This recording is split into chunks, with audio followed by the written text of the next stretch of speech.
നിങ്ങളുടെ വീട്ടിൽ വയസ്സായ ആൾക്കാർക്ക് ഡോഗ് വാങ്ങിച്ചു കൊടുക്കുന്നെങ്കിൽ ഇതേപോലെ മിൻപിന്ന് വാങ്ങിക്കുക. ഒരു വിരലിൽ പുള്ളി ചെയ്യാം, അവനും ഹർട്ടിങ് ആവത്തില്ല. നിങ്ങൾക്ക് നടക്കാൻ പോകുന്നതിൻ്റെ ഭാഗമായിട്ട് നിങ്ങൾക്ക് ഒരു എക്സസൈസ് ആവും. മറ്റത് നിങ്ങൾക്ക് ജോയിൻറ്റ് പെയിനുമായി വയ്യാണ്ടായി നിങ്ങളെ പാരൻസ് കിടപ്പിലാവും. ഒരു വലിയ പട്ടിയൊക്കെ വാങ്ങിച്ചു കൊടുത്ത് അവന് ഫുഡും വെച്ച് കൊടുത്ത് അവരുടെ ജീവിതം റിട്ടയർമെൻറ്റ് ലൈഫെ നശിച്ചു പോണ രീതിയിലുള്ള ഒരു പീഡനമാക്കി നിങ്ങൾ മാറ്റരുത് ദയവ് ചെയ്ത്. അത് സ്ഥിരം കാണുന്നതാണ്. 1-1.5 വയസ്സാകുമ്പോൾ എങ്ങനെയെങ്കിലും ഇതിനൊന്ന് ഒഴിവാക്കി തരുമോ, കൊണ്ടുപോകുമോ, നമുക്ക് വയ്യ, കുളിപ്പിക്കാൻ പറ്റുന്നില്ല, കൂട്ടിലടച്ചിടുന്നു, അതവിടെ കിടന്ന് ഫംഗസും പിടിച്ച് ചാവാൻ കിടക്കുന്നു. എന്തിന്? ഇതേപോലത്തെ ആകുമ്പോൾ അവർക്ക് എന്നും ഒരു ക്യൂട്ടായിട്ടൊരു പപ്പിയായിട്ട് വീട്ടിലാരെങ്കിലും വന്നാൽ കുരയ്ക്കുകയും ചെയ്യും, അവരെ കടിക്കാനും പോണില്ല, കുരച്ച് നിങ്ങൾ അറിയിക്കുകയും ചെയ്യും.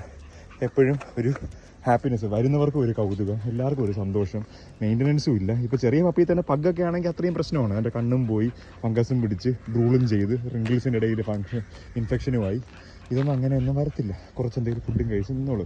ഹെയറി ബ്രീഡ്സ് ലാസാപ്സൊക്കെ വാങ്ങിച്ച പാരൻസ് കിടന്ന് കഷ്ടപ്പെടുകയാണ്. അവരെ ഗ്രൂം ചെയ്യാനായിട്ട് 1500-2000 രൂപയാവും. അപ്പോൾ അതിൻ്റെ ഓരോ പ്രോഡക്ട്സ്, അതിനുണ്ടാകുന്ന അസുഖം, സ്കിന്ന് ക്ലീൻ ചെയ്യാറിനൂടെ, ബ്രഷ് ചെയ്ത് കൊടുക്കത്തില്ല. ഇതൊന്നും ചെയ്യാൻ വയ്യെങ്കിൽ ഇതുപോലത്തെ ഒരു കുഞ്ഞു ഡോഗിനെ വാങ്ങിക്കുക. Okay, by.